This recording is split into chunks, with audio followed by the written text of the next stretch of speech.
Hello, everyone, and welcome back to our third episode. We are now a trilogy of the Poultry Brothers. Happy Valentine's Day weekend and Family Day weekend. And I'm back with my co-host, Luke Ainsworth. Luke, how are we doing today? Oh, we're doing great. I'm got a great topic for everyone today. I am excited. My favorite movie, by my favorite director, Inglourious Basterds by Quentin Tarantino. Yeah, it's not my favorite Quentin Tarantino film, but it's up there in my top three. Uh, and he is definitely the best actor because he is the best writer as well. Yeah. Just this is definitely my favorite Tarantino movie. I think it's because it's probably the first one I saw. And a quick story about that is when it first came out, I was young, but and you watch grow up with older siblings, so you watch movies you probably shouldn't be watching. But I didn't when the first time I saw this movie, I didn't see like the whole thing. I just remember my uncle Dan, showing me clips of like bits, and it just like showing me like how like gory and like how much like violence and how good of a story it was. And he was just and like how the opening scene starts off really like relaxed, and it gets tense, and then it gets violent, and that's basically how each scene is in the movie. And then every time this movie's on TV, I know my dad and I will watch it, and we just think like every scene is great. Great cast. um I love it. It's a little bit of it's a World War II movie, and they make some changes to the history of World War II, and that's what makes it so good and funny at the same time. But definitely my favorite Quentin Tarantino movie. Yeah. It's so good. I can't remember the first time I've watched it. I think I've seen it probably 5 times now, and the first time was like probably at least 5 years ago. Yeah, for And sure. I think I notice something different every time I watch it, but it's still good. Like it's just a Yeah. repeat movie.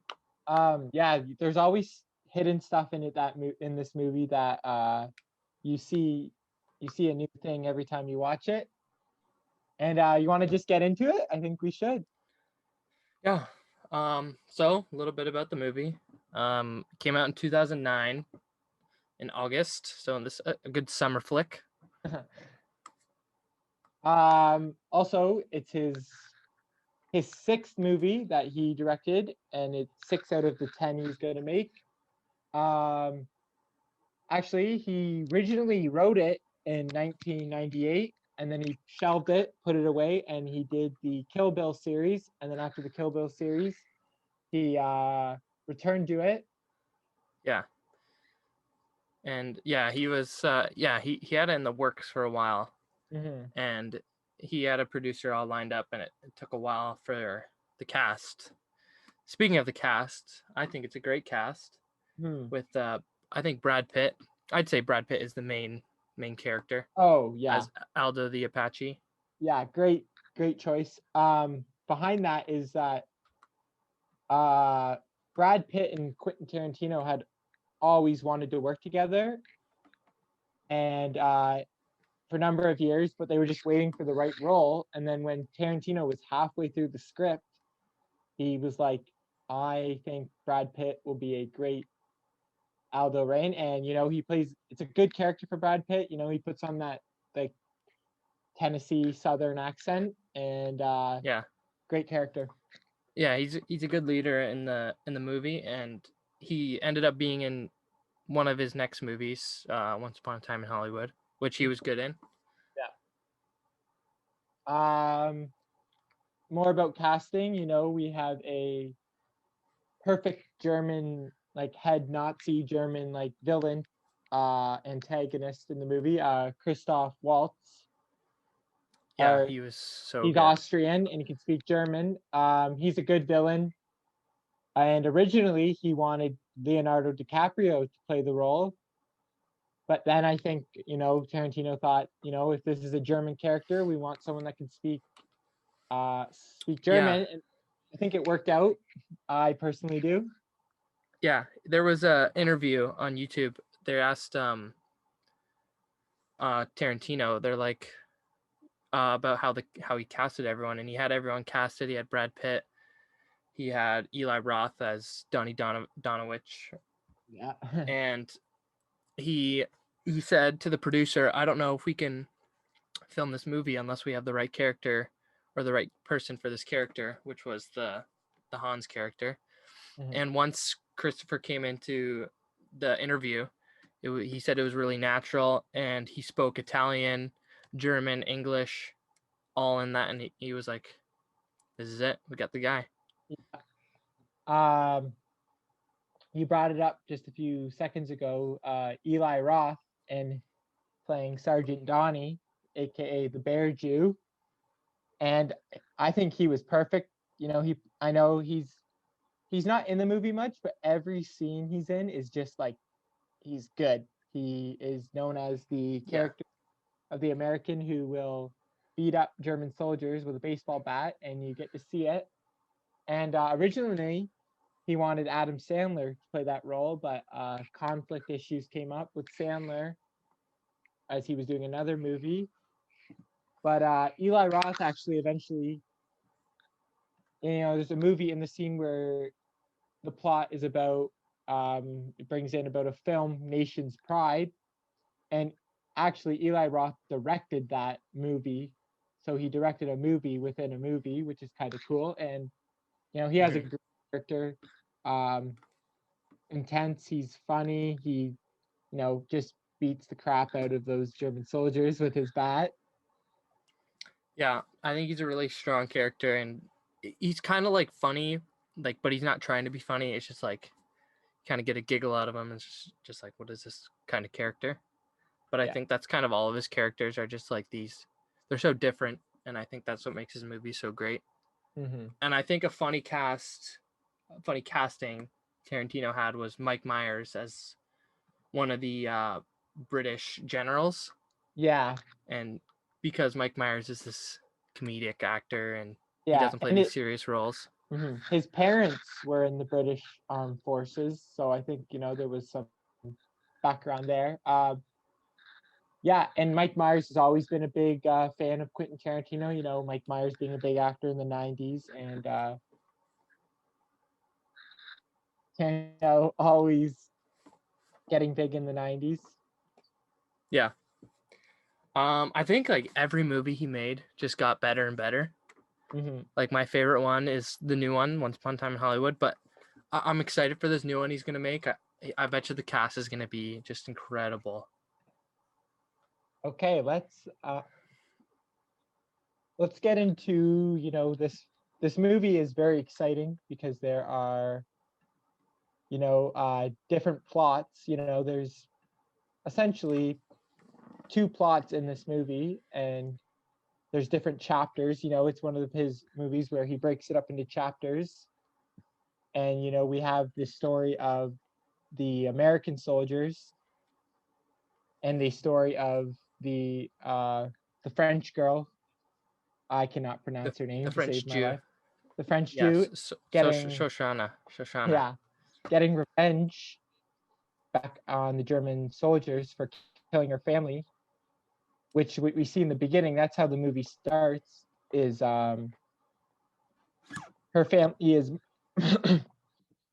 murdered at the start of the movie by the German army after they find out they are hiding, and then we fast forward to Brad Pitt and the Inglourious Basterds, and their mission is to drop into France as civilians and kill Nazis. And Yeah. there is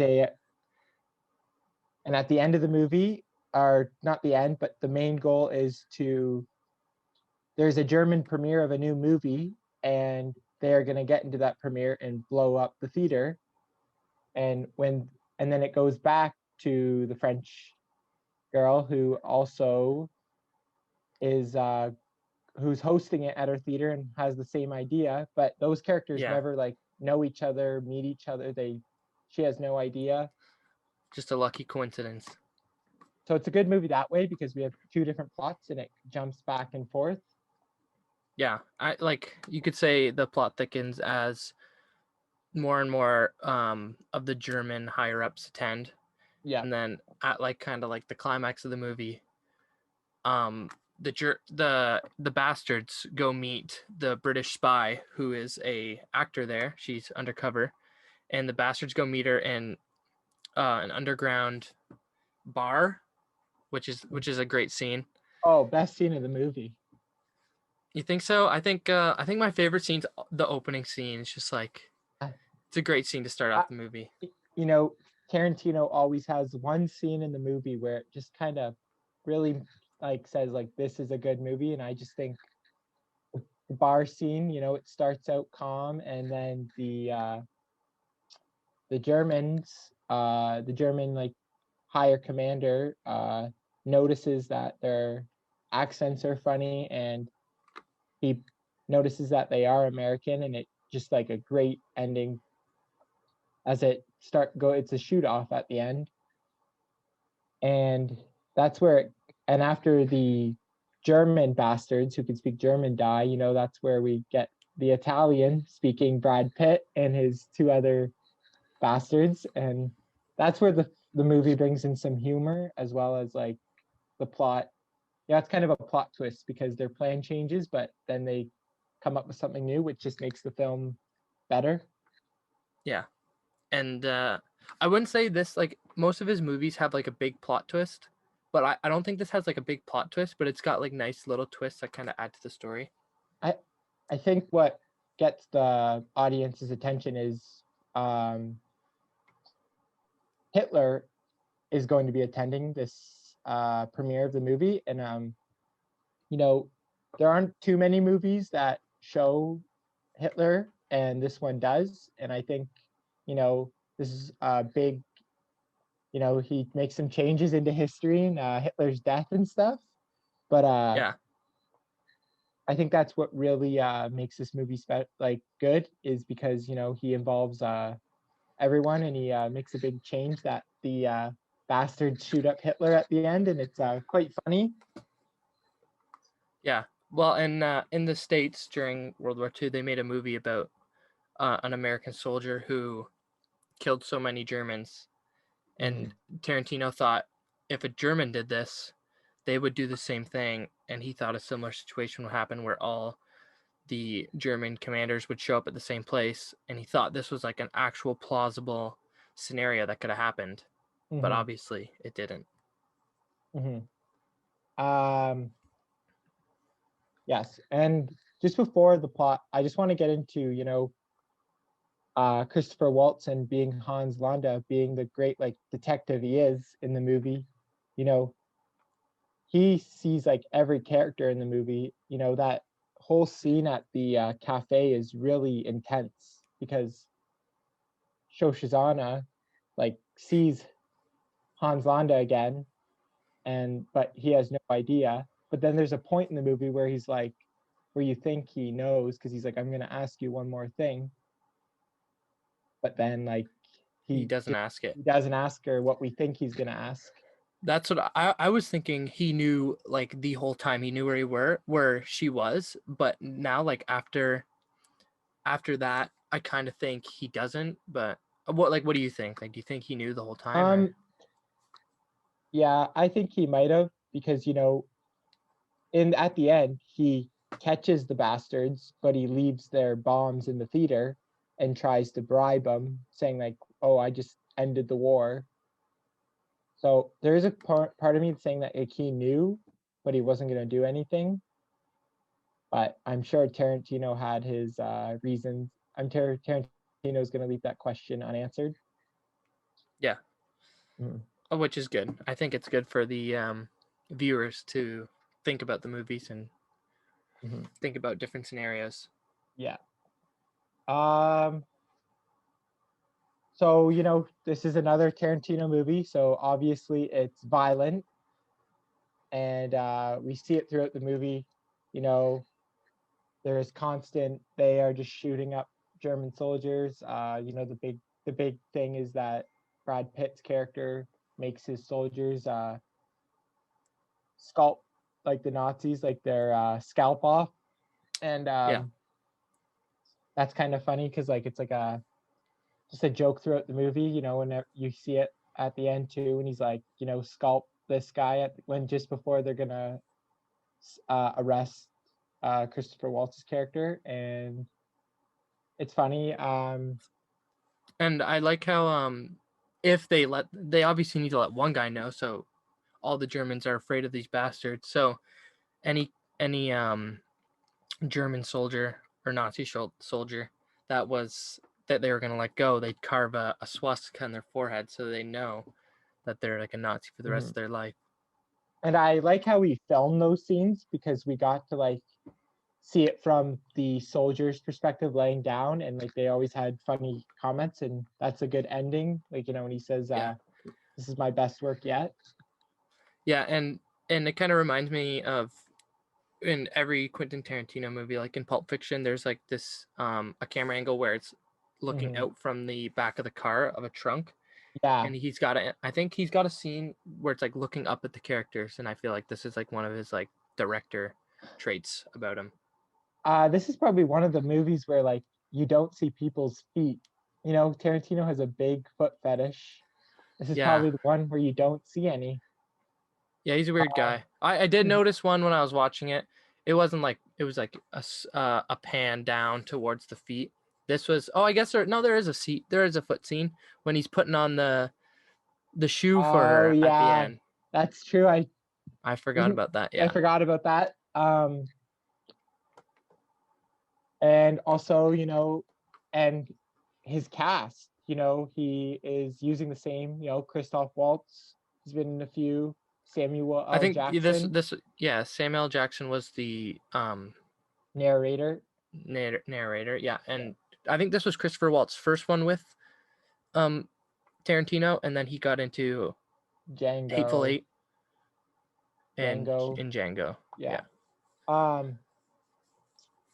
Yeah. Also, you know, he uses, you know, music throughout it that's like kind of intense. Yeah, I noticed he's got like these like kind of dark scenes, and it's like I feel like there's always like a whistle to whatever kind of music he's got to it, and that's also in Kill Bill too. There's like a lot of whistles like as a music note in the back. Yeah. Yeah, so there I think he just wanted to make this film and show like his like he wanted to keep going on with like violence, you know, blood, gore. Okay. Yeah, I think the most graphic scene is probably when they kill all of the Germans in the and they just keep the theater. Film. They just keep shooting Hitler. Yes. Okay. So you know, Christopher Waltz. This was nominated. Christopher Waltz won a Best Supporting Actor. Yep. There was also a bunch of like they were nominated for a bunch of other awards like Best Picture, Best Director, and I don't think there was many good films. I mean, there was good films in 2009, but this one was definitely like top notch, and I think Tarantino definitely could have won. But you know, Best Director. I think it's just, you know, his violent side. You know, they don't want that winning best, but that's another conversation. Yeah, I guess they didn't want to give it to like a thing based on Nazis and in Germany. All right, and now, you know, there are, you know, with every Tarantino films, there are some fun facts. You know, he's always like he makes his movies interesting after to learn some stuff about it, and you know, just the title, Inglourious Basterds. That's not originally what he wanted to call it. He wanted to call it Once Upon a Time in Occupied France, but he settled with Inglourious Basterds. Yeah. And he used it, the Once Upon a Time in Occupied France, as the first chapter in the film. And I'm kind of glad he called it Inglourious Basterds, because, you know, through the movie, you know, they're all like, he's always like, Germans are always like, oh, those are the bastards. Like, that's what they call them. And it's funny throughout, you know, like. Yeah, and there was a movie called there was a movie called Inglourious Basterds in 1978, I believe, and it's completely different, so it's not like a remake or anything. But I guess he kind of like stole the idea, but obviously it's a better movie. Mm-hmm.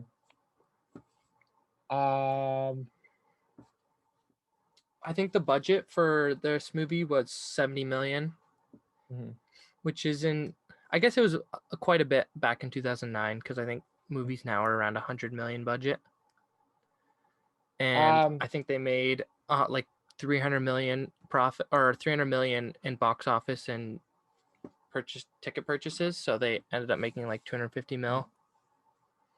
yeah. Another one, obviously there's German speaking characters, and one of them, whose language skills weren't like a joke or anything, was Michael Fassbender. He is the American spy or the British spy that they send in to meet up with the Americans so they can get their heist going against the Germans. And he's actually fluent in German in real life. And so he knew how to speak it before he went into the movie. And Yeah, before Fassbender was like casted, Tarantino wanted Simon Pegg to play his character, but he couldn't do it. I think Simon Pegg would have been a good cast for Mm, that character. yeah. I just want to talk about, like I think, Samuel L. Jackson, like his scene where he narrates. I think that's another good scene. Where they bring in that one character, like the Hugo Stietlich, the Mm-hmm. Germanist.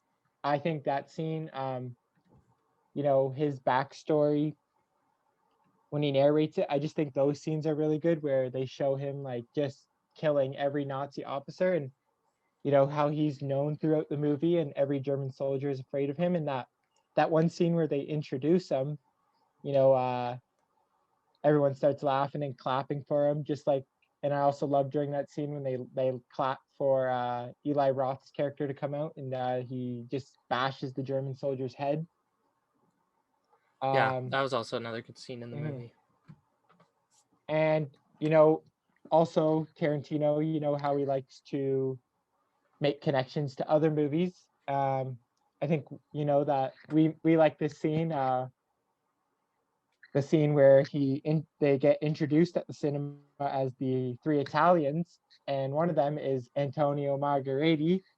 And later on in Once Upon a Time in Hollywood, he's mentioned as a director for Leonardo DiCaprio's uh, connection into the movie, like character into Once Upon a Time. I think that's just funny because I think Tarantino's always making connections from one movie to another. Yeah. So I'm thinking there's a Quentin Tarantino universe out there somewhere that Mm-hmm. all the characters are connected somehow. Mm-hmm.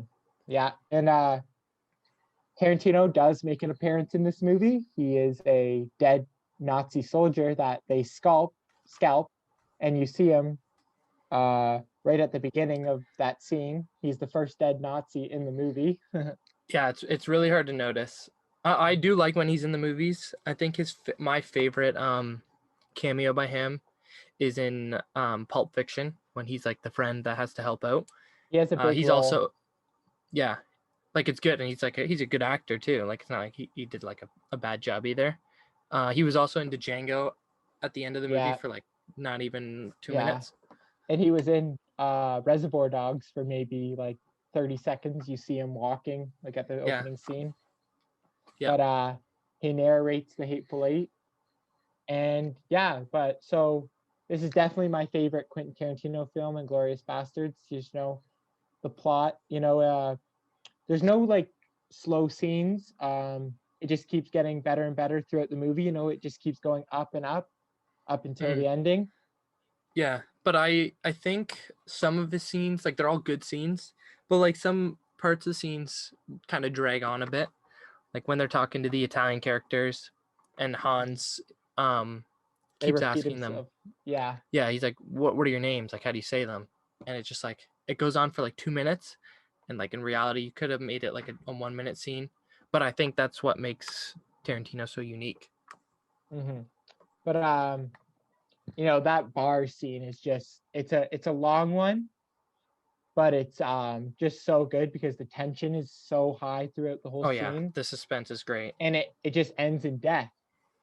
And the audience, we don't know, like, if you think, oh, they're the good guys, they're gonna get out, but then they end up all dying except for Diane Kruger's character, who is like critical to the movie and the information her character holds. Yeah. But yeah, that scene's good. If you haven't seen this movie, I recommend it for sure. Yeah, I'd probably give it a 9 out of 10. I recommend all Tarantino movies, but Inglourious Basterds, if you're into history and you're into some changes in history, then I solely recommend this movie. Yeah, or war movies. It's a good war movie. It's got action. It's got plot twists. Good characters. Good writing. Good dialogue. Yeah, I could watch this movie like 100 times and not be bored. Yeah, you can't go wrong with it, really. And I think that's all we have for you guys today. This is our first movie podcast, and we're gonna have more. And our next one might be a movie one. We just haven't figured that out yet, but we will for sure be doing more movies. And make sure if you want us to talk about a certain movie, comment and let us know, and we can definitely do it. Yep. Thanks for tuning in today. We'll catch you on the flippity flop. Have a good one. We'll see you next week.